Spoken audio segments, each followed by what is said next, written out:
This is the Scottish Club Rugby Podcast. The Scottish Club Rugby Podcast. With Stuart Cameron and Dale Clancy. Hello and welcome to the third Scottish Club Rugby Podcast. I'm Stuart Cameron, and after 2 rounds we have a slightly better idea of how clubs are faring, but in some instances some results have made us even more confused than we were to start with. But Dale Clancy and I will be trying to make sense of it all in this programme as we also take a look at what's happening this weekend. But let's start with the Premiership and the results from last weekend. First of all, Curry 54, Jedforest 7, Edinburgh 41, Musselburgh 25, Glasgow Hawks 45, Selkirk 19, Kelso 24, Heriots Blues 24 and Mar 24, Hawick 5. Hawick's long unbeaten record has gone, and to the same club that last beat them, which was Mar, in the semi-final of the Cup, which was a match that we both went to at Fullerton Park. Yeah, but I think we were speaking last week and we almost weren't surprised by the fact that, you know, Fullerton Park is a difficult place to go for teams, and obviously, as you mentioned there, they got beat relatively comfortably by Mar on that occasion. It is a different team now. They've changed, but you know, I think that obviously Mar had certainly done their kind of homework on Hawick. They'd made sure that they knew how they played, and they fronted up front as well. You know, players like Blair Jardine playing exceptionally well from the reports that you see from Mar.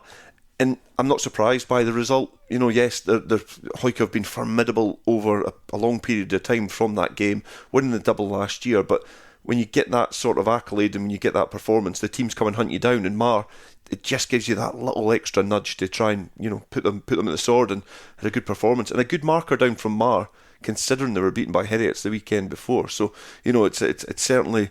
That's probably one of the results that confuses us a little bit more going into this weekend. But, you know, great performance from Mar, and, you know, you can almost start saying, are they looking to get back into the championship mix? And by all accounts, it was a discipline that let Hawick down. 3 penalties early on. Colin Sturgeon, you cannot give that man an opportunity because he will take it. 9-0, all of a sudden a try conversion. It was 16-0, and, well, the heads must have gone down by then. Yeah, it's scoreboard pressure, and that's, you know, when you've got a player like Colin Sturgeon in your team, that's exactly what you can do. If you give them opportunities, they can nudge you ahead. We've seen the World Cup recently, and, you know, they get a couple of penalties and you think, oh, they're on to a winner here. Like the Fiji-Wales game, you know, it's the one team never got too far away from the other, which meant that the pressure was on Wales at the end.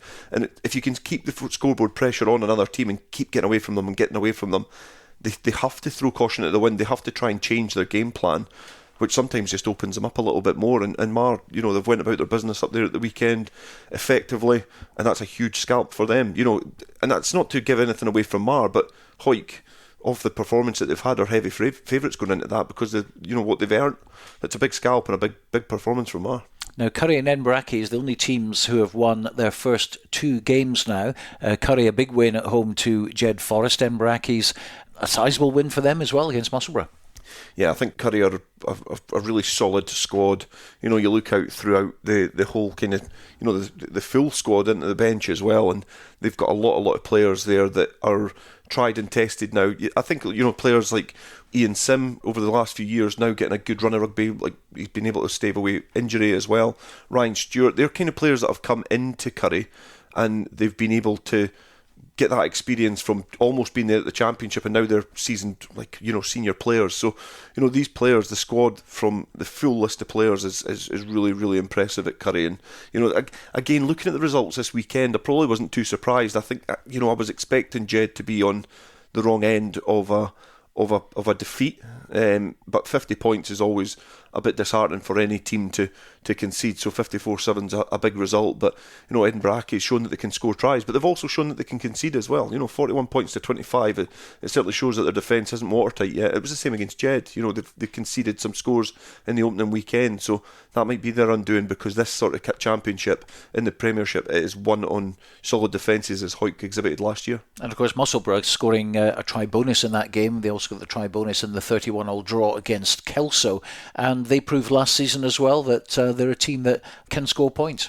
Yeah, they like to chuck the ball about. They've got some good players in there, you know, players that represented the South in the inter-district, so they've come, you know, into the, you know, they've got representative honours, so they're no mugs, but certainly showing that they can score a lot of points. And I don't think they'll want to get themselves in the position that they were in last year. You know, when games were getting away from them, they were maybe perhaps throwing in the towel slightly, but they were on the end of some really emphatic scorelines early on in the season. Started to turn that towards the end when Badenhorst came in as well, specifically. They started to put in some good performances, but there to pick up those points, get the draws, and pick up bonus points as well. That's what you need in this championship, just to kind of keep a little bit of pressure on the team at the bottom. So Curry and Embrackis both with 10 points, 100% record for them.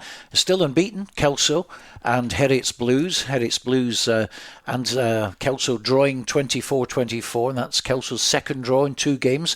We go back, in fact, to the year 2015-16 season, where they had 4 draws in a season. I wonder if they're trying to beat that, because they've got 2 out of 2. Yeah, it's a strange stat to have. 2 games, one on the road as well. We thought the Musselburgh result, a draw on the road, was a good kind of result to take back down to Poynter. They'll be more disappointed than Heriot's, I think, with that 24-24 draw. Heriot's good win in the opening weekend as well against Mar, but I think Kelso out the 2 teams will be more disappointed, because I do feel that whichever team in this division has the poorest home record will be in a lot of danger, because it's still quite unpredictable. Mar, heavy victors over Hawick, you would say, this week, but they were beaten by Heriot's, who then go to Poynter and draw. That's the difficulty of trying to decipher where teams are. I'm almost gutted I wasn't at Poynter on Saturday. I think the occasion would have been phenomenal. The atmosphere, what the crowd bring at Poynter now, there's a bit of success there, and there's a good vibe. I think it would have been a raucous occasion at Poynter Park, but in the end, a draw's not a bad result. It means that they're undefeated. It still builds that confidence, but they'll be wanting to try and pick up some wins at home, certainly, and try and get some scalps. But they've got a huge game this weekend to try and pick up a scalp anyway, but I'm sure we'll come to that later. We certainly will, and if you thought you were baffled a wee bit by the Premiership results, you just wait till National 1, which we'll come to in a second, which is extraordinary. One other to mention, of course, Glasgow Hawks 45, Selkirk 19, big win at Balgray for the Hawks. Yeah, I think that's a huge result there. I'm perhaps surprised by the margin of the scoreline, but perhaps not the way that the victory went. But, Selkirk and they're another team. We just mentioned Kelso have got a chance. This is a huge weekend for, I think, all the Borders teams in the Premiership, but Selkirk have a chance to try and pick up some points, because it's been a little bit of a flat start to the season for them. They probably do lack that depth of their squad that they've perhaps had over the years, where they've had injuries and then started to fall away in terms of where they would like to be in the Championship, because a couple of years ago towards the bottom, almost in the playoffs last year, and then injuries, they start to fall away. This year has been a different kind of facet, because they've started off poorly, so they'll be wanting to try and get that. But you can see there, the Glasgow Hawks, a huge change to their squad, maybe starting to click now. A couple of training sessions under their belt, good victory, good confidence in the squad. They'll be a team to look out for. Let's have a look at the table then. Curry in first place on the points difference, 10 points and 77 points difference. Emberacky's 10 points and 40 points difference. Heriot's come next. That's Heriot's Blues, of course, third with 8. Mar in fourth place on 6. Glasgow Hawks fifth on 5. Kelso also have 5, despite being unable to get a win so far, but 2 draws for them and a try bonus. 4 points go to Hawick in 7th place. That's an unfamiliar sight for them. Musselburgh in 8th on 4 points. Selkirk and Jedforest at the bottom of the table. Selkirk 9th, Jedforest 10th, still looking for a win. So this week's fixtures then, it's Derby Day right across the board. 2 Border derbies, 2 West Coast derbies and 2 Edinburgh derbies. Glasgow Hawks versus Mar. We're going to hear from both head coaches, starting with Glasgow Hawks Andy Hill and then Mar's Kenny Diffenthal. Biggest thing for us from the weekend was focusing on getting a win, and it was really pleasing to obviously come away with the 5 points and getting that bonus point win. But on top of that, we played some really good rugby, particularly in attack, scoring some great tries, and it turned out to be a real comfortable win for ourselves. What was most pleasing was that we managed to actually improve on a lot of what we worked on in training. We worked hard through the week at improving our line out so we could give the back some sort of platform to play from, and then at the contact area to make sure that in defence that we could get set and get into position early to apply line speed and put Selkirk under pressure at the weekend. We felt that probably our biggest work on for the weekend was that we could have put the game away a lot earlier. We left a lot of tries out there, particularly at the start, and we could have really racked up a big score. And we know that's going to be really important this week coming in to our game against Mar. They're a quality outfit. They're consistently in the top 4. They've just beaten Hawick at the weekend and won the Bill McLaren Shield. So we're well aware of the task that faces us, and we know it'll be a real physical contest, and it's going to be so important that those opportunities, when they do come our way on Saturday, that we go away and take them. But this is the chance for us to go away and get back-to-back wins, which is always really, really difficult in this league. And that's been nothing evidence more than this weekend, whereby there's only, Curry and Accies out of last year's top 4 that still remain unbeaten. And it's just showing that, MD can beat anybody on their day. So it's really important that we're at our best on Saturday, and as I'm sure Marrow will be intending to be as well. So with that, we hope for a great occasion at Balgrey and hope to see everyone there. Fixtures just keep coming around very quickly. Our first 2 games contrasting so different. Just glad that at the weekend there we got the reaction we had asked for through the week and played well against Hoyk. Now prep this week is just focusing on another tough game away to Hawks. Andy will have his boys well prepped and ready for us. We're just focusing on that, righting the wrongs from the weekend again, making sure we get those things nailed on and look forward to a big challenge against Hawks. And hopefully we come out on the right side again, as that tough game against Hoyk at the weekend is all for nothing if we can't back it up this week. Well, derbies can be strange things, can't they? Anything can happen. Yeah, I think one derby that I remember last year was we were chatting about the Premiership results, and Edinburgh Accies were top 4 going well, Heriots towards the bottom, and Heriots turned them over, and that's what derbies can do. It does narrow the margins between teams so much. You think about the form that Hoyk showed last year, but they drew with Selkirk, and you find mostly, and historically I've been involved in border derbies and covered them or played in them. Surprises often happen, or you've got a team showing great form, and all of a sudden in that game it becomes really, really tight. We think about the Border League final between Hoyk and Kelso. The 2 different divisions, different form, and all of a sudden Kelso could actually win that at the death because of it's just such a leveller. The crowd, the energy, the nerves that go on the players, the squad, the preparation. There's a lot to it. So that's going to be a really interesting game. I think that's going to be a good test for both sides because they've both had similar starts, lost their opening game, they win their second game, looking to try and build a bit of form with new introductions to the team. I think they're probably quite hard to pick actually this week in terms of looking where the form's going to go, but huge weekend, and you'd be thinking that the squads will be really, really wanting to nail down a home win. But then that's what makes it so intriguing, that the away team will be champing at the bit just to turn them over in their own patch. The Bill McLaren Shield at stake for the first time in ages as well, with a different club holding it.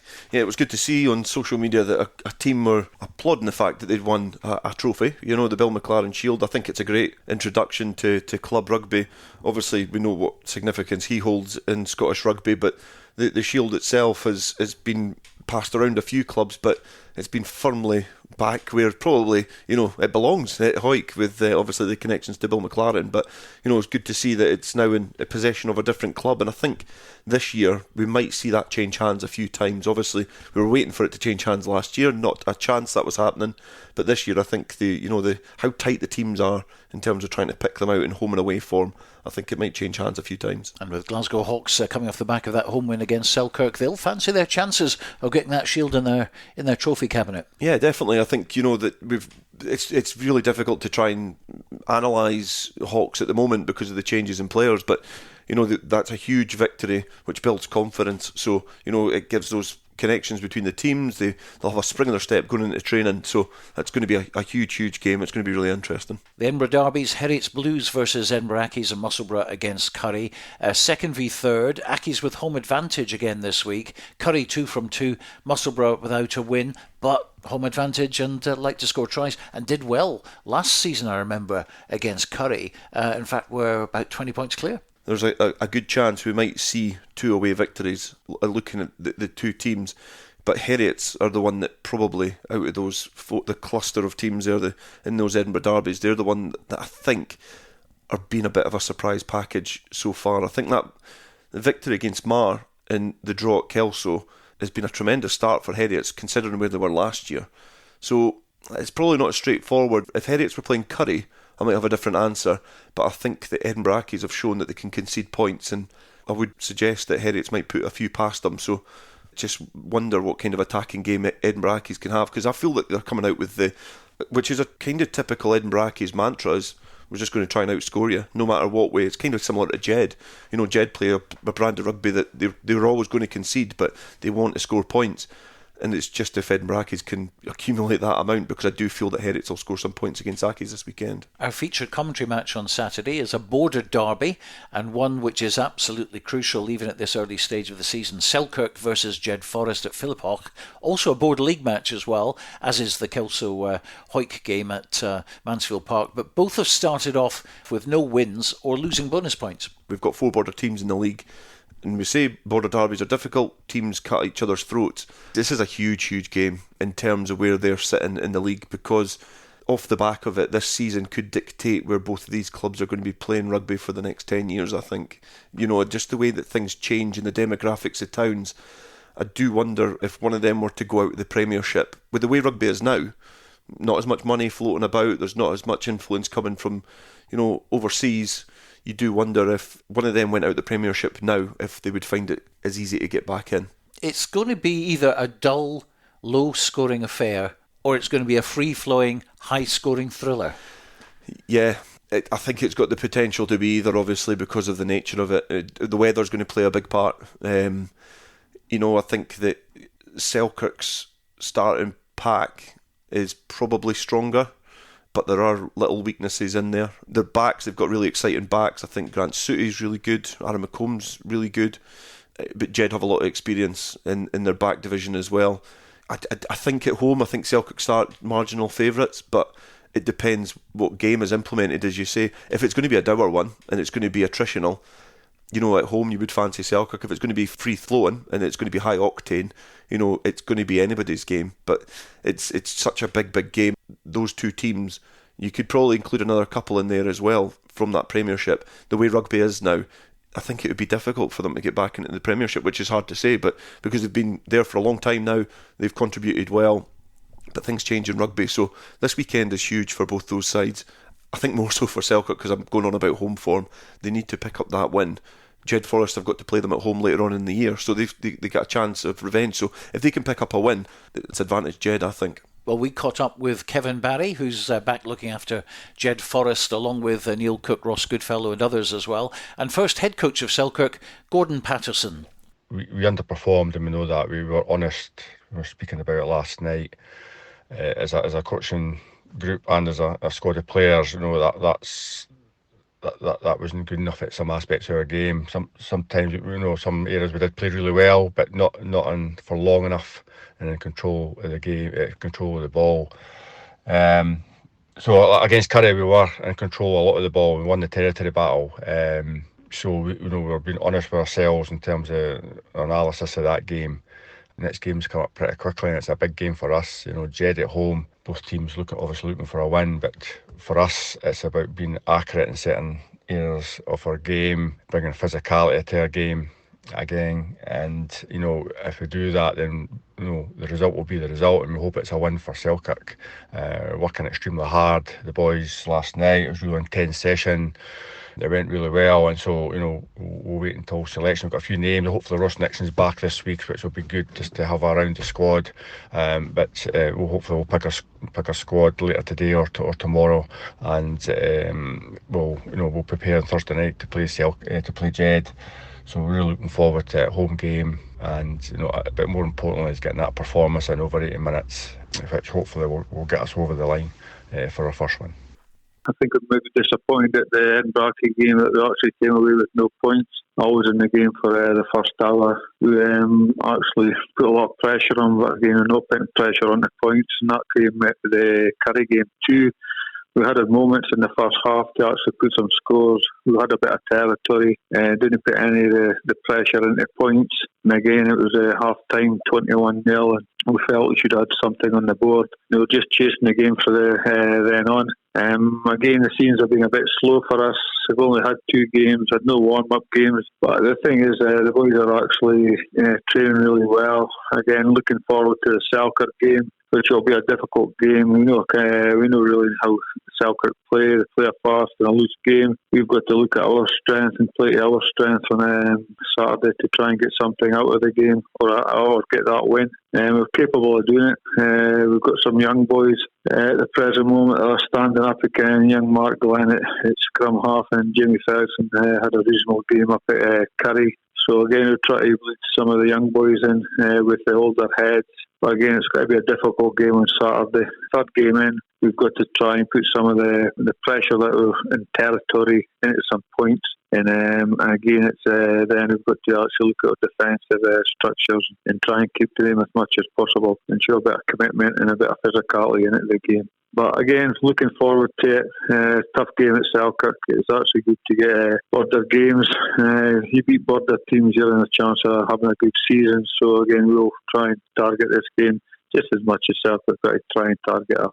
Kevin Barry, who's had a foot in both camps, hasn't he, as head coach of Selkirk and also with Jedforest at the moment. And before that, Gordon Patterson, who's new in as head coach with Selkirk. And, well, we can't underestimate how big this match is for both clubs. The other border derby in the Premiership is Hawick against Kelso. Now, if Hawick had won last week, the two teams would be going head-to-head unbeaten.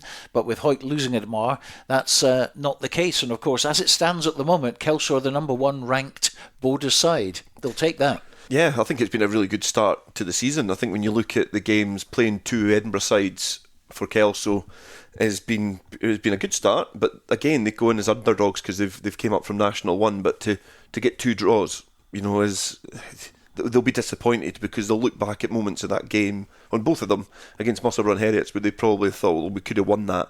We should have scraped the victory. We should have done this. We should have done that. But equally, so did the other team. There's chances that they could have lost it as well. But they're undefeated. That does oodles for their confidence. But going to Mansfield Park, it's going to be a completely different Hawick side that went up to Fullerton at the weekend. At home, Hawick are a really formidable team. They've got a really strong squad. They've almost been given a little warning shot from Mar. I just think that the backlash might be quite strong from Hawick. The only thing is, it is a border derby, and I think there's players in there in the Kelso side who we know very, very well that will be up for this. Their coaching staff will be as well. But it'll be blood and guts. I think they are the two form border teams. It's not to disregard Selkirk or Jed, but I think on paper, Kelso's trajectory upwards has been pretty good over the last couple of years. Hawick have been riding the wave for a couple of years as well now. So this is a big game for both sides, and I think it'll be a spectacle at Mansfield because geographically it's not far as the crow flies between Poynter and Mansfield. So I would expect a big crowd there on Saturday afternoon to roar on both sides, and a lot at stake with being Border League as well. Kelso will be without Terry Logan, of course. Now, that's a big loss with the red card that he had against Heriots Blues. Yeah, and especially being a forward, we know Hawick's, the way Hawick play, they've got really exciting backs. They've got steady backs. Kirk Ford has been phenomenal over the last couple of seasons. Andrew Mitchell as well. They've got really, really good players. Kyle Brunton's been an effective 10 and bringing back Lee Armstrong as well. So they've got some really good backs, but the backs are allowed to shine because of the attritional warfare that the Hawick forwards bring. They're strong at the set piece, really strong scrum, accurate at the line out mostly, good carriers off the ball. They tend not to play a lot outside 10 until they're really allowed to go, until they've earned the right, the old-fashioned, once you've earned the right to play wide. So losing a forward for Kelso is quite big here. I think it could be quite telling, at scrum time specifically. But also Terry Logan's a huge ball carrier for them, in terms of the work rate that he does get round. He is a big lump of a laddie. But he does work really, really hard off the ball, and it might come in waves and fits. But they do have other players. Cammy Brown's a good ball carrier, now in the middle row, I believe. Bruce McNeil in the back row, ex-Hawick. There's a lot of different stories in there. So, these ball carriers will have to work really, really hard. But I do think in the backs, Kelso have got, especially the Tweedies in there as well, and they've got some really good players in behind that scrum. And Hawick unbeaten at home since October 2019. I wonder how long we're going to be talking about that throughout the season. But let's hear now from Matty Douglas, Hawick head coach. But first, it's Kelso Director of Rugby, Neil Hinnigan. We go up to Mansfield off the back of 2 draws in the first 2 Premiership games. Certainly last week after the red card probably changed the game for us and gave Heriots a fair bit of momentum for the last 10-12 minutes, and in the end we maybe could have lost it. So we picked up 5 points, which is not too bad for the start of the campaign, and now we face our first real challenging, daunting task really, to go to Mansfield Park and take on the Scottish champions, who have not lost a game there for 4 years. So that tells you what we're up against. Even on off days they're still winning there. So it's going to take a mammoth effort from our lads, but you've got to face that challenge head on, and I think that's one thing about our players. They'll see that as a challenge and go there with the right frame of mind and an open mind, and put our best foot forward and see what we can do. There's quite a few changes to the team. Nick Stingle gets his first start of the season as Andy takes away to a wedding. Cammy Thompson's obviously dropped out through a bad injury to his shoulder last week. Ewan Thompson gets a well-deserved start in the Boiler House. Keith Melbourne comes out of the bench for his first appearance this year. James Thompson and Morgan Thompson also come out of the bench, and they'll be looking to all get their Premiership debuts from the bench, all three of them. So that'll be good for them. Elsewhere in the park, Charlie Marshall swaps with Ewan Knox. Just a bit of player rotation again. So a few changes to the team, but still a fairly-ish settled side. And as I say, these guys deserve a chance. So it's a test in depth for us this week. But as I say, we couldn't really be in the Premiership without having a little bit of depth. We'd always like more, but starting to get tested a bit now. But we're still in a good place, and we go there with an open mind and try and get something out of the game. If we could get a win, it would be a massive, huge shot in the arm. It would be a complete and utter confidence boost. But obviously, Hoyk lost to Mar last week, which for some people is maybe surprising, but I think the way the league's sort of panning out already, that seems to be anyone can sort of surprise anyone on their day. So you just never know. Yeah, I look really excited for this weekend. I think in terms of obviously disappointed with the result last weekend as a group and as a coaching team, and look, we spoke after the game on Saturday. It's all about how we react now. How do we come on Tuesday night? What sort of attitude do we bring? And how can we, fix the performance that just wasn't there on Saturday? And look, Tuesday night was a top quality session. A lot of players put their hand up for selection, and I think in terms of a reaction, it's what we wanted as coaches. And in my mind, I've no doubt about it that we're in the right frame of mind going into Saturday. And look, we'll have to be. Kelso are a quality side if you give them too much space.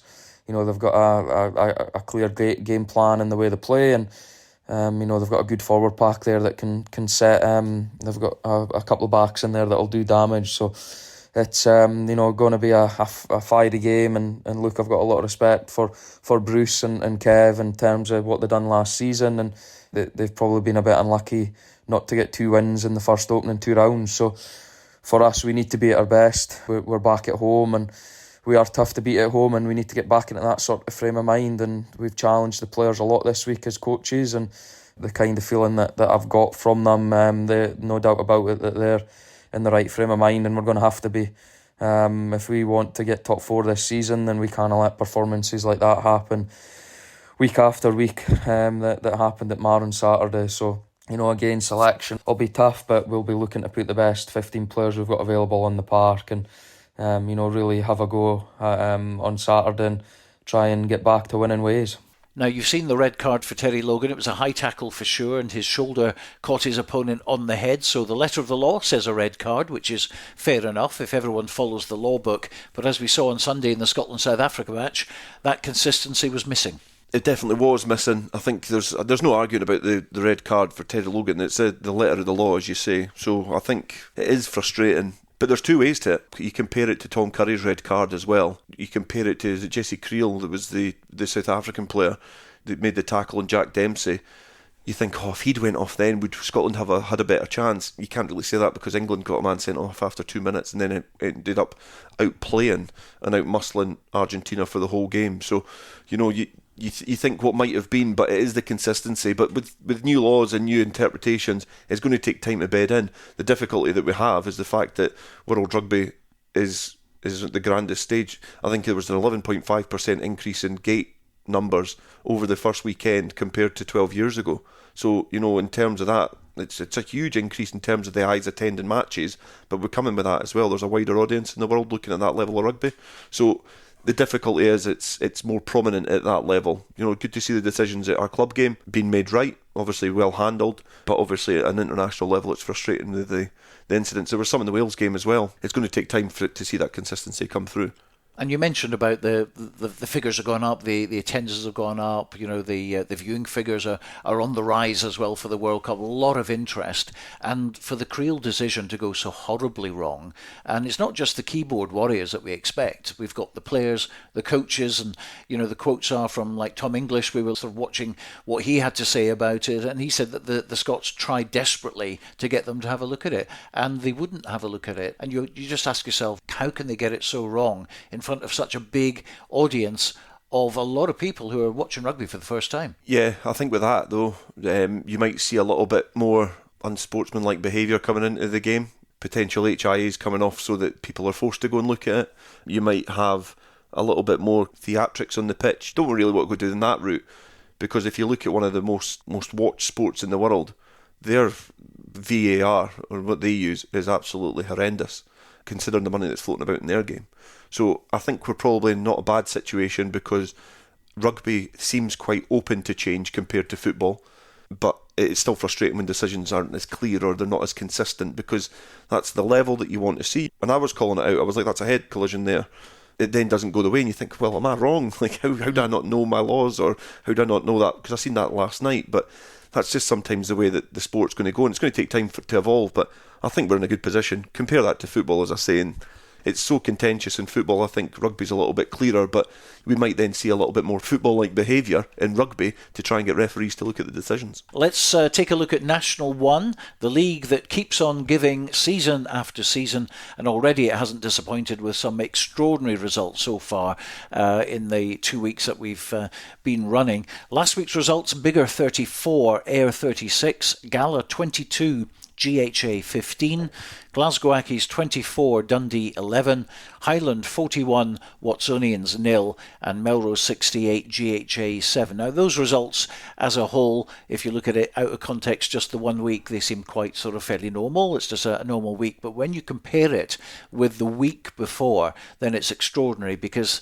Dale, can you explain to me how we can have Watsonians scoring 69 points against Gala 1 week, losing 41-0 the next, and then Gala, who can beat GHA, who beat Melrose the previous week, with Melrose then putting 68 points on GHK, who beat the much-fancied Biggar the week before? Because I'm baffled. Well, I can't. But this weekend we've got Ayr versus Dundee, and we've got it's one of those it's one of those strange things in National 1, and sometimes there's loads of different reasons. It might be squad availability, it might be things like that. Sometimes they might have just had a rocket up them during the week, and they then get the part of the game that really let them down the weekend before they get it right. Sometimes teams just complement each other on the field as well. Gala might have suited the way GHA were playing at the weekend, but it's a great win. When you look at that, when you look at the wins individually, some really, really good results in there.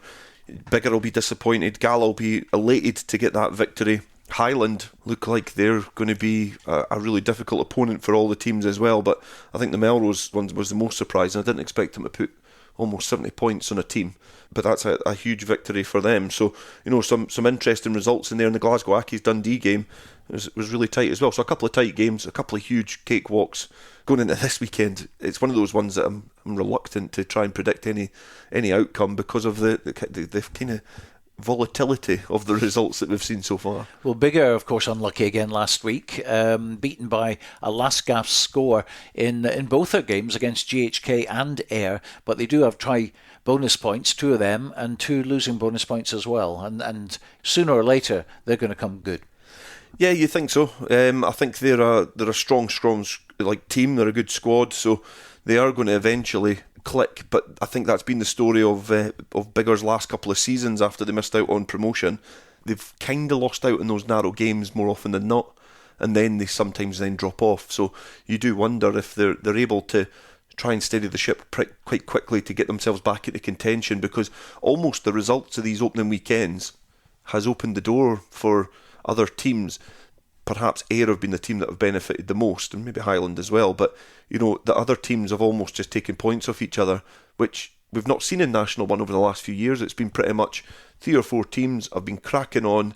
They've then created a sizable gap between the teams below them, and then they drop off one by one. But in terms of this, in National 1 this year, you feel that those two teams have got off to a good start, and everybody else, as you can see, when you have a look at the table, there's only one team not off the board so far. So at the end of it all, Highland and Ayr have 10 points at the top of the table. Highland ahead of Ayr on points difference. They've got 69 plus to Ayr's plus 53. Melrose and GHA on 6. Watsonians, Glasgow Accies and JHK have 5. Biggar and Gala are on 4. And Dundee with nothing at the moment. And so to this weekend, and Ayr will host Dundee. So you would expect there to be a big win at Millbrae for Ayr, but after what we've just seen so far, I wouldn't bet on anything to do with National 1. But let's hear from Ayr head coach Grant Anderson. Reflections from Saturday were slight frustration that after going into the second half, we were 33-15 up. And then obviously playing away to Biggar is always a difficult place to go. It was their ladies' day, first home game of the season. We were attacking just after half time.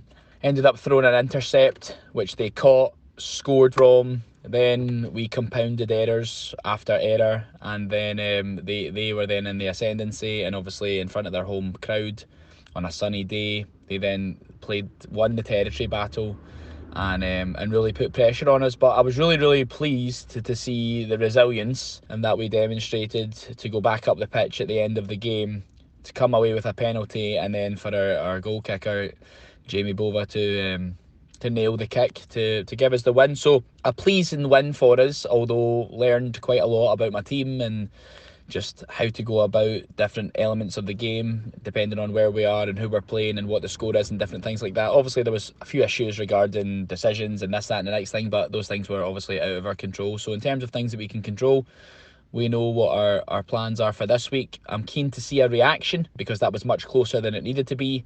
I'm obviously sure many teams are going to go to Biggar, and if they played the way they did against us in the second half, teams are going to struggle. So I'm happy from that point of view that we're sitting 2 wins from 2. The squad is coming together nicely. We have struggled a wee bit with 1 or 2 injuries to key players, but the people that have come in have really, put their hand up.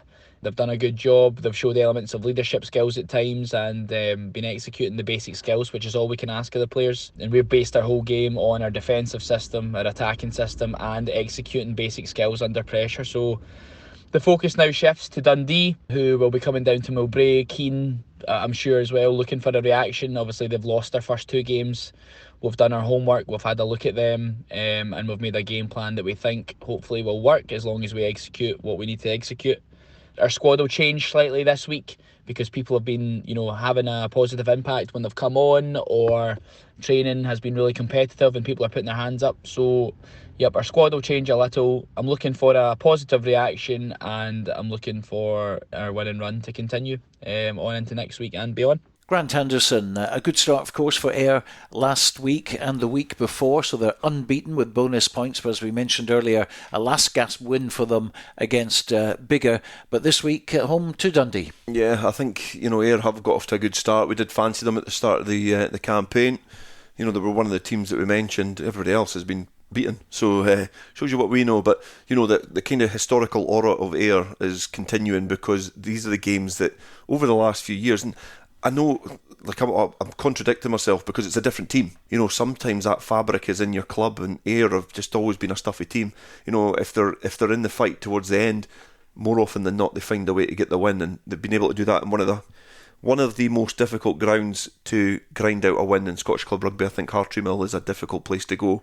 They probably had the advantage that it was nice and dry, so allowed them to chuck the ball about, get some of their big ball carrying backs into play, but they're one of those teams that are just able to grind out results, and again showed it on the road. Biggar then will play Melrose, hoping to finally get that win that they've been so close to achieving.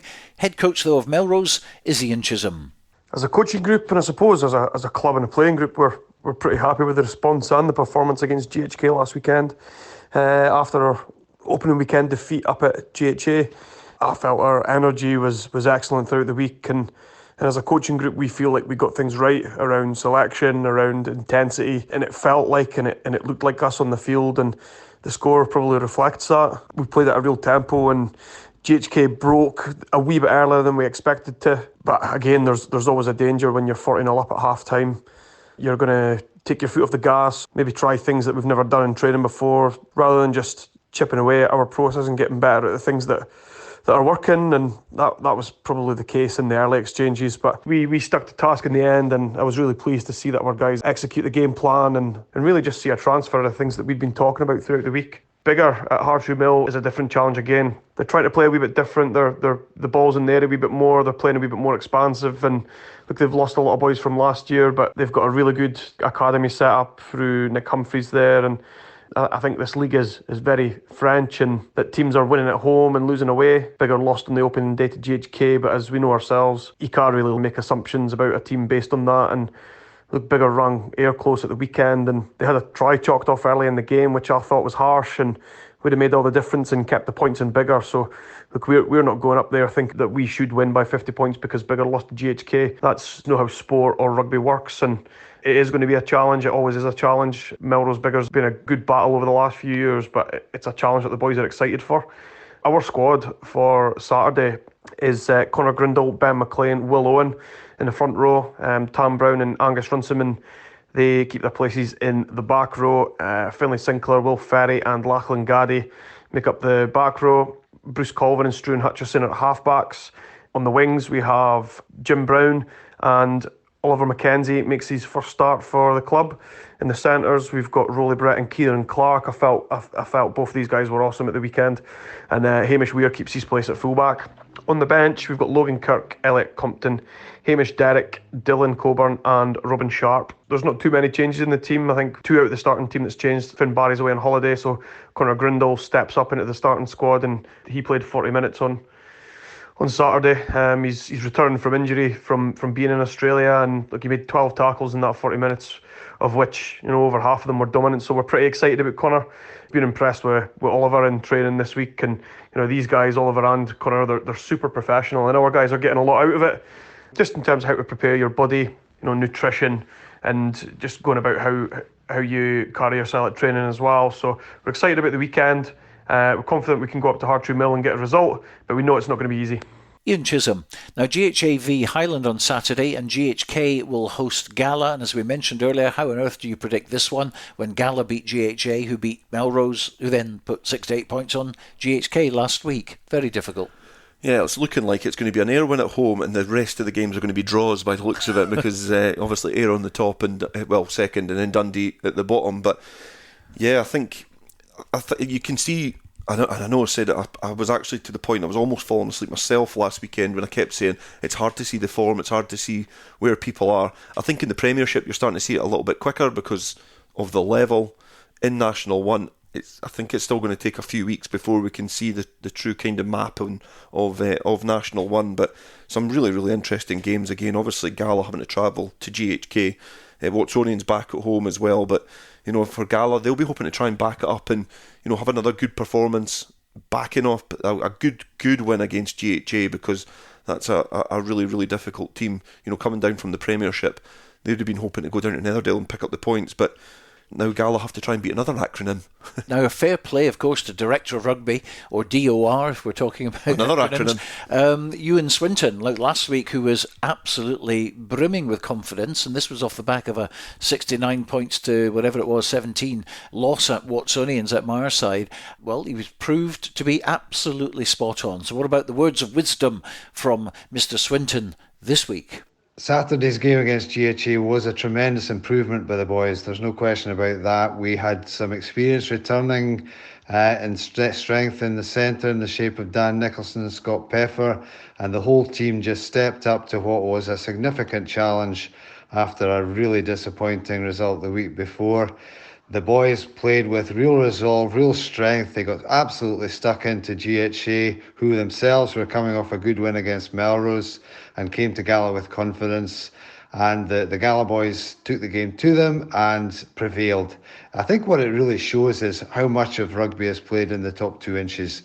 Our attitude was absolutely right. We were physical and dominated much of the game, came out on the right side of the penalty count, and the result was a good one for us, which takes us forward with lots of confidence into Saturday's game against GHK.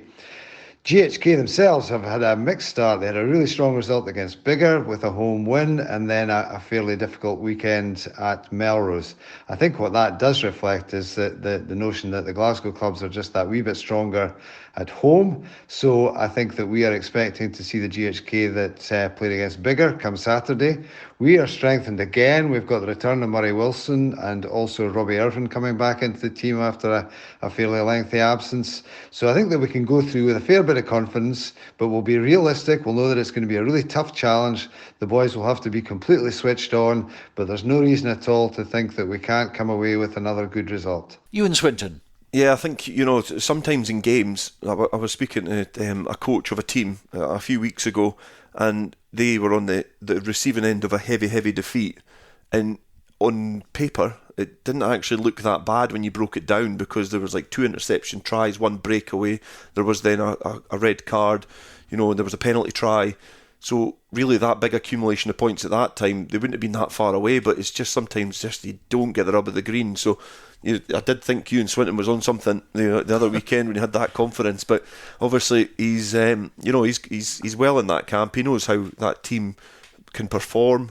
So yeah, he was right to have full confidence in his squad. But the proof will be in the pudding if they can back it up this weekend on the road. Talented individuals, a lot of youngsters coming through at Netherdale. Yeah, I think there's a lot of clubs I think that are not benefiting from a conveyor belt of young talent coming through, but Gala are certainly one of them that are. There's a lot of players that are getting representative honours in district and then on to nationals, and obviously getting looked at. They think players now playing in the Super Series, so they're making that step up. That's the difficulty though for teams that are in National 1, is holding on to them. Making sure that when you've got these good players that you can create that environment for them to flourish and then make the step up. Some players are a little bit keen to jump on a little bit quickly, so some players have left Gala, to go and play in the Prem. But that's just the difficulty that clubs have, is making sure you can hold on to them. Well, Watsonians Glasgow Accies, the other match in National 1. Let's have a look at the table then. Highland on top with 10 points. Ayr also have 10 points, but just 16 points behind on points difference from Highland. Melrose on 6. GHA also have 6. 5 points to Watsonians, Glasgow Accies and GHK. Biggar on 4, Gala on 4, and Dundee yet to register any points at all. Maybe this week will be their week, who knows. By the way, you can get in touch with us at podcast@bordersrugby.net and share your thoughts about anything to do with club rugby in Scotland. So if you've got anything to say, we'd love to hear from you. The email again is podcast@bordersrugby.net. And we've already heard from some of you, so thanks very much indeed for that. We've also heard from someone with regard to a clip that we showed on Borders Rugby TV last week of Jack Harrison, the Peebles scrum half, kicking brilliantly from halfway at the back of a ruck and sending the ball right down the park to bounce into touch just inside the flag on the try line, giving his team a superb position to attack from. But one of our listeners asked, was that really a box kick? Now, you were commentating on that one, called it a box kick. So what is a box kick? Well, if I was commentating on it and calling it a box kick, that's not evidence that it was a box kick. Funnily enough, though, just to talk about that kick, People's actually scored off of that because it was an overthrown line out that was picked at the tail, so it was great attacking play from Jack Harrison. It was an attacking box kick. It was a kick in behind the ruck where the scrum half is not travelled far. They've almost pivoted their foot and then they've wrapped their leg round the ball to try and lift it over the defence. It did turn the winger. It's been aimed at a patch of the ground where he's been targeting. And that is the box, isn't it? Yeah, that's it's a box, whether it's to bounce into touch or whether it's for a winger usually, to go up and contest a high ball. We see it as a great, we see it more and more in international rugby to the point where they create that caterpillar. You can see that referees are now saying use it. Scrum halves then just launch it in the air and try and gain that territory by forcing a knock on, or even just flapping it back. So there's sometimes in these games we do see it being used from deeper inside the pitch, like in your 22, to try and exit there. But then up at the halfway line, it was centre field, so it was prime position to attack from with the ball in hand. So the wingers were a little bit flatter from Stuart's Melville, so they were sitting a little bit flatter, fullback a little bit flatter as well to try and cover both sides of the pitch. And Jack Harrison was able to find the position and just kick it into the corner. It was a scruffy kick when you look at it. It wasn't crisp and clean, but he's a really good kicker, good rugby player all round, and he was able to just wrap his leg round it and get it into touch. So yeah, it was a great box kick. Led to 7 points, which you can't argue with. OK, let's have a look at National 2 then. Results from last week, some big scores. Falkirk 62, Aberdeen Grammar 36, Gordonian 69, Kirkcaldy 22, Lasswade 34, Newton Stewart 18, Stumel 27, Peebles 42. That was the game that we were at last week in our commentary match. And Stirling County 31, Berwick 10. So some interesting score lines there. Let's talk about the Falkirk Aberdeen one, because Aberdeen have scored 2 try bonus. They've been absolutely humped, I have to say, at home and also at Falkirk. But to their credit, they if there's something that they're going to take out of it all, the fact they've scored try bonuses in both. Yeah, and I think we've said all the negative things about Aberdeen Grammar over the last couple of weeks, so I'm not going to keep going on about that. But the positive is 36 points on the road is a huge tally, for a team to accumulate in any other game or most other games. Aberdeen are probably looking at a victory. I just think that Falkirk are going to be a team that everybody else in that division has got to watch out for. Sometimes in those games they give you a false indication as to how it went as well, because if you've not been there and you've not heard much feedback from it, sometimes the team just get a little bit complacent, and they just, the defences, the different players come on, they want to rest their good players, they want to get some rugby into some of the younger players, similar to what happened with Peebles. I think they've done that at the weekend. But, in terms of their, Aberdeen getting a good accumulation of points, but Falkirk are, certainly started off the season with a bang. Gordonians, who won National 3 at a canter last year, 69 points for them, so they finally found their footing against a Kirkcaldy team that started off fairly disappointingly. Yeah, I think it's an interesting result, because obviously Gordonians got beat at the Gites in the opening weekend against Peebles, so to almost score 70 points in your second game and the next step up is a good return. So, I think Gordonians over the last few years, they've benefited off not being defeated a lot, but certainly, losing that habit of getting defeated at home is something which is quite difficult to shake off. So, teams travelling there are going to find it really difficult. So another good result. But Kirkcaldy, they're a team I quite fancied at the start. I thought that last year they were a settled squad. They put in some good performances from what I could see. Not started off National 2 too well this year. Really surprised Newton Stewart, again, consistently good last year and the year before that as well, and they're sitting at the bottom of the table with no points at the moment. They have been beaten, of course, by some pretty good sides, and Lasswade under Peter Wright showing that they're going to be contenders. Yeah, I think Lasswade, it'll be Thistle and Wrapped around the corner with Peter Wright. I know that'll be, some of his structure that he'll have, but it'd be quite interesting to actually have a look at Newton Stewart and see the makeup of their squad from perhaps their last couple of games last year as to what they're maybe fielding this year. It sounds almost repetitive, but some of those teams in National 2, their home form is always really, really good. Lasswade's difficult to go to, Falkirk's difficult to go to, Gordonians have had form over the last few years at their level as well.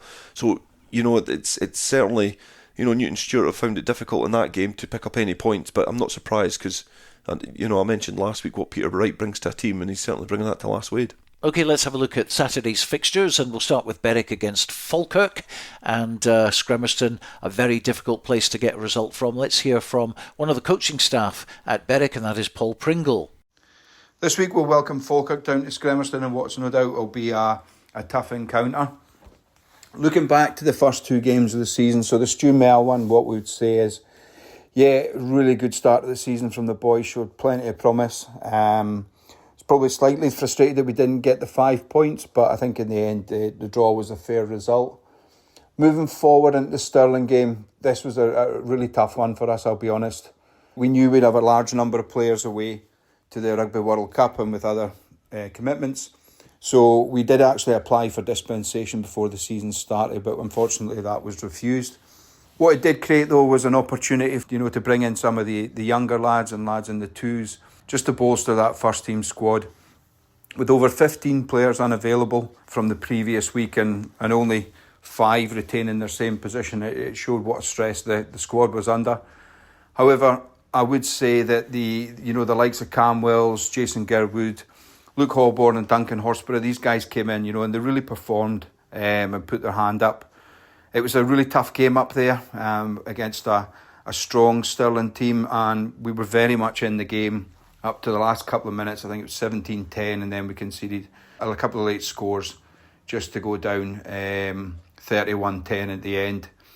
We were very fortunate as well to have two young lads from Kelso who came and bolstered our squad. So Duncan Smith, who's I believe 19, and Angus Utterson, who's just 18, came along and helped out as part of an arrangement that we've entered into this season with Kelso. So they really have good promising players who we need just a bit of help to bolster our squad and make sure that we can keep putting out two teams on a Saturday.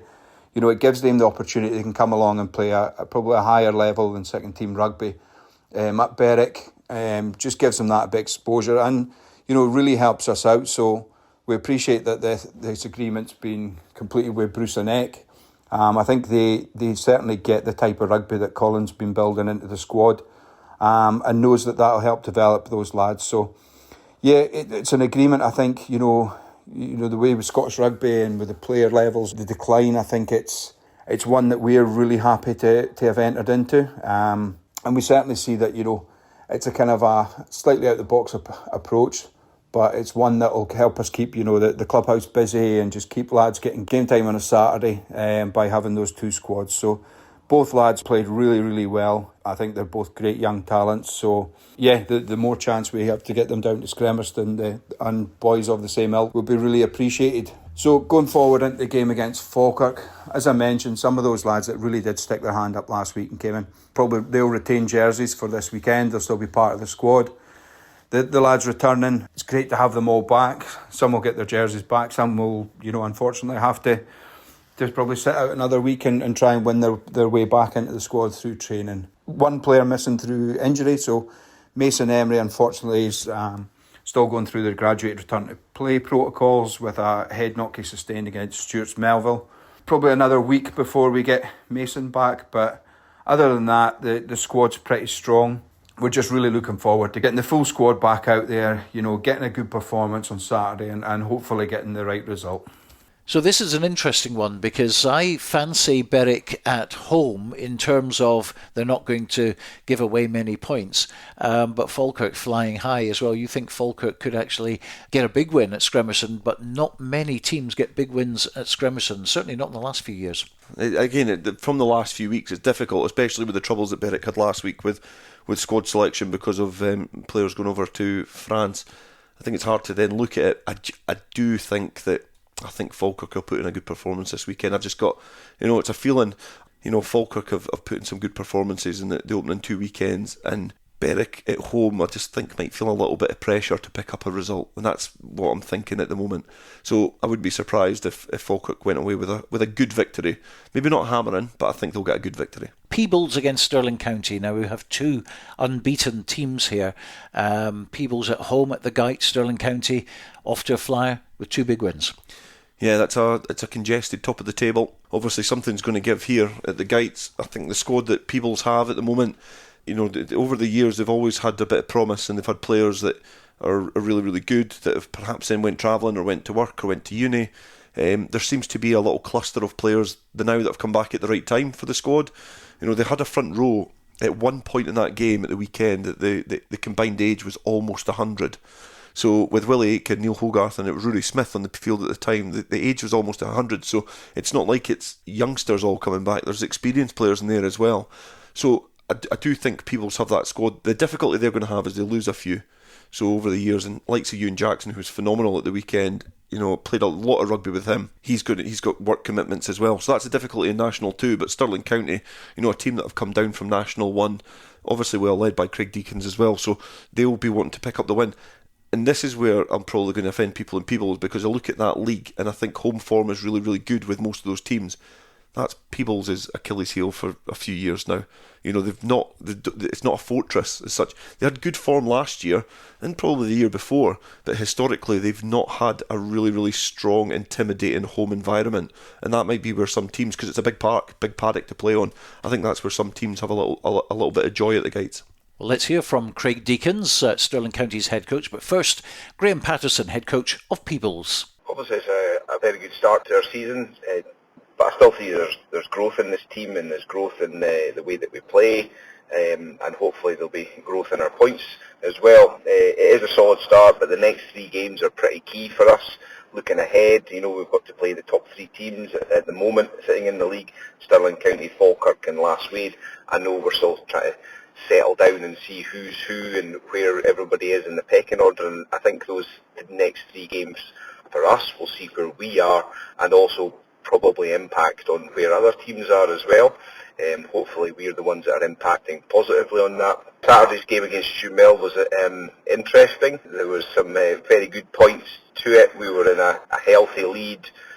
When we had 15 players in the park, we looked pretty unstoppable at times and in complete control of the game. Then there was a period of about 15 minutes where there seemed to be a loss of control from certainly our perspective, but that was influenced by probably a refereeing decision, which was a bit controversial, as was described in the commentary of the game, with a yellow card to our front row, which wrongly then resulted in another player having to leave the field in a bizarre decision where he penalised us for not having the correct number of players on the field. We've got clarity on that, and we're quite happy that we've done the right thing, and we know that we've done the right thing, and we've had that confirmed by Murrayfield. So we move on. We realise people make mistakes in the heat of the moment, players, coaches, referees, as long as everybody is respectful in how we put that forward, and also that we get the appropriate feedback, which we have done from the refereeing department, which is good. So looking ahead, we've got a few enforced changes to this weekend's, with Scott Stoddart out with a shoulder injury after a fantastic tackle and read and tackle and stopping a try-scoring opportunity by Stuart Melville on Saturday. Picked up an injury there, which will probably keep him out for a few weeks. And Ewan Jackson and John Napier are unavailable this weekend from other commitments. So there will be a bit of a refreshing of the squad in terms of those 3 guys dropping away, but we do welcome back Matty Carrier, our influential assistant player coach, who will add a lot. I'm sure will support Captain Murdo Anderson as well in making great decisions, which is what we're looking for on the park. And this is a key game against Stirling County. It's not going to be easy. We know we're at home, but they're obviously a team that's looking just like Stuart Melville to bounce straight back up into that National 1 level, and have started well. Also having 2 5-point wins. So we know it's not going to be easy. We're not going to differ vastly from our game plan at the moment, although we are looking at adding layers to that week on week. There's a couple of things being brought in this week which hopefully will give us a different dimension to some aspects of our game, not giving too much away. But Greg Rayburn and Matty Carrier as the 2 assistant coaches are certainly bringing fresh ideas, new ideas, and implementing them at training, and we're hopeful that these will come through in the games as well. So yeah, positive that we're getting a lot of young players pushed into that first 15 squad and being talked about, and that's key for us going forward, widening and deepening the pool of players at an earlier stage of their career, so they've gained that experience, and we're able to push people's club forward, both at first 15 and at the Reds level as well. They've got a key game against Jed away on Friday night, so again, young players and older players will get good game time there, and able to pick up on the first 15 game on the Saturday as well. We're pleased with the start of the season, but we're under no illusions it's going to be a tough ask on Saturday, and certainly for the next at least 3 Saturdays, if not the next 16 Saturdays of league campaign. Also, we're only 2 games into the league campaign. We've picked up 2 good wins, getting 10 points in the table, which looks really good. However, we are getting too carried away with ourselves. There's a lot of rugby to get played this season. There's a lot of tough venues to go and play at. We're also reacting on a week in, week out basis in regards to picking up injuries, swapping guys in and out from the 1s and the 2s. Even when it comes to the travel commitments as well, it's quite a bit of an issue. So we aren't getting too carried away with ourselves at the moment. This weekend we're on the road down at Peebles. Everyone knows it's a really hard place to go and play, and especially win. You just have to look at some of the results from last season down there. Not many clubs went down and won. And all the results were all very close. When you look at them this season, Peebles have recruited very well. They're off to a really good start. They're 2 from 2 as well. So they're going to be going into this game very positive and upbeat. However, learning points, especially for the my squad. won ugly against Berwick last weekend. We managed to actually win a hard-fought battle over 80 minutes. So we're taking massive confidence from that as well. So going down to Peebles this weekend, I'm asking my players to put in a performance for 80 minutes that'll hopefully be good enough to win us the game. Obviously really happy to take away the 5 points from the game against Berwick on Saturday. However, we were left after the game a wee bit frustrated as a coaching team, as a squad, just about our general overall performance on Saturday. We really didn't click. It was a game filled with errors, knock-ons, unforced errors. We weren't really doing the simple things really well. However, credit to Berwick. They turned up as expected, a big physical streetwise team with a really good game plan, and they executed it really well. And to be fair, the play actually drew us into their game, which is a thing that going forward we need to actually be able to adapt and actually stick to task. We did play some really good rugby on Saturday, and we know when we get it right and when we click that we are going to be able to open up defences. It was a bit of a forward-orientated game in the weekend, so it was all our forwards picking up the tries, so Andy Rutherford picking up 3 tries and George Radcliffe picking up 1. Defensively, we had to work really hard for the whole 80 minutes, 1-15 against a big physical team against Berwick. It's just small margins are going to win and lose your games this year, and likewise on the table as well, on the points table. If we can get our points difference in a really good place, I think it could be quite interesting towards the end of the season. So it's these wee margins that we're looking to fight as well at the moment. Craig Deakins, head coach of Stirling County, and Graham Patterson before that at Peebles this season as head coach. And something's going to give. They're both unbeaten. Of course, it could always be a draw. We shall find out on Saturday. Gordonians against Stuart Melville. Gordonians 60-odd points last week. Stu Mel struggling at the moment.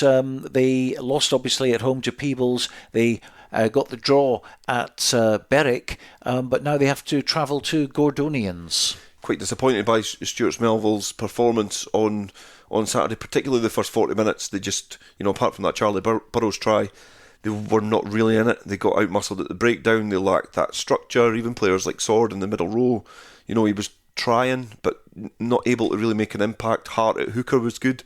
Again, trying hard, but defensively, Peebles were just so solid. The door slightly opened because of ill-discipline from Peebles, almost going down to about 7.5 people on the pitch because of red cards, but, yellow cards, sorry, it wasn't red, but I just think that Stuart Melville were fortunate to get themselves into a position in that game where they could have won it. Peebles would have been kicking themselves if they let that slip, so... but it's a weekend, it's a chance to make amends on the road, no pressure of your home support, your head coach is back as well to take over the mantle, and they would be hoping that they'll be able to put in a performance and kind of change what went on last week. A few injuries to contend with this weekend off the back of last week. The number 8 scrum half, pivotal in a game of rugby, obviously came off the pitch, and they'll be hoping to try and get them back on the field, but difficult task away to Gordonians. And the other 2 matches, Aberdeen Grammar at home to Lasswade, could be interesting, and Kirkcaldy at home to Newton Stewart. Maybe Newton Stewart will get off the foot of the table. It's Kirkcaldy on 1 point and Newton Stewart on 0 at the moment. In fact, let's have a quick look at that table. And it's Stirling County at the top, 52 plus at the moment, 10 points though. Lasswade have 10 with a plus 47. Falkirk have 10 with a plus 43. Peebles have 10 with a plus of 25. And then it's Gordonians 5, Stuart Melville 3, Berwick 3, Aberdeen Grammar 2, Kirkcaldy 1, Newton Stewart 0. You look at the table after just 2 weeks and there's almost a north-south divide. Yeah, no, I think that's an interesting table because I think the way the fixtures have landed, they've almost, separated them quite nicely in terms of where they are. There's a long way to go in the season. That's not a picture of where we're going to end up, but I think the fact that there's 4 teams in there that have won their opening 2 games keeps it really interesting. We've seen it in the National Leagues over the last few years, and I think National 2 will also be an interesting league for the rest of the campaign. And so we come to National 3. Let's run over the results from last weekend for you. Boroughmuir 36, Cartha Queen's Park 17, Hamilton 34, Allen Glens 44, Hillhead Jordanhill 31, Dumfries 0, Orkney 52, Howe 526, and Preston Lodge 45, West of Scotland 17. Anything catch your eye there? Yeah, Orkney. I think the Orkney game is one that does catch my eye because they've had a brilliant start to the season. Preston Lodge, obviously relegated from National 2 last year, have got to go to Orkney and try and pick up a result. But Preston Lodge, obviously sitting at the top with Orkney, that's an interesting fixture and really stands out. But again, there's loads of teams in there with a lot of history. Boroughmuir got to play West of Scotland, which is a huge game on paper, but obviously in the early stages of the season at kind of different polls in National 3, so certainly a few interesting fixtures, but I think PL Orkney is the pick of the bunch. Yeah, let's have a look at those fixtures then. Cartha Queen's Park at home to Hillhead Jordan Hill, Dumfries versus Hamilton, Howe Fife at home to Allen Glens, Orkney against Preston Lodge, as you mentioned, and West of Scotland at Burnbrae, hoping to get one over from Boroughmuir. They're currently sitting with no wins, but 2 bonus points at the foot of the table. Preston Lodge then on top, 2 from 2, and 10 points in the bag. Orkney the same. Boroughmuir also with 10 points, so 3 unbeaten teams. Preston Lodge at plus 70, Orkney plus 32, and Boroughmuir plus 21. And then it's Allen Glens who are unbeaten as well. A 5-pointer and a 4-pointer. They're on 9. Hillhead Jordan Hill and Howe Fife have 6 each. Hamilton 3, Dumfries 2, West of Scotland 2, and Cartha Queen's Park 0. Yeah, interesting early on in the season, but it's certainly early days, but I just think the story there for Orkney has been a brilliant start for them in National 3. If you think of them just going up the ranks, it would be brilliant for Scottish rugby, brilliant for the islands.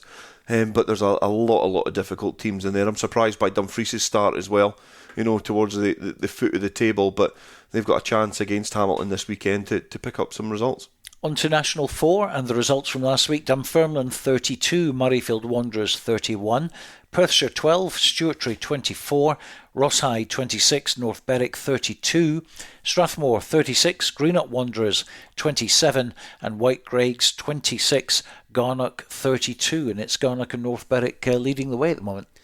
Yeah, all high scoring as well, and all relatively tight. There's been not a lot to pick between those teams at the weekend. Most teams finishing within a score, apart from 1 or 2 fixtures in there. So it shows again the National 4 is equally as tight and equally as competitive. So it's certainly been a great start to the season for Garnock and North Berwick. And the next week's fixtures: Garnock against Strathmore, Murrayfield Wanderers at home to Rosshigh, North Berwick host White Craigs, which could be quite an interesting one, Perthshire against Dunfermline, and Stuartry against Greenock Wanderers. So that's us up to date on the Scottish Club Rugby Podcast. Plenty of interesting games on this weekend. A reminder that Rugby Radio on Saturday will come to you live from Philiphaugh from 2:30.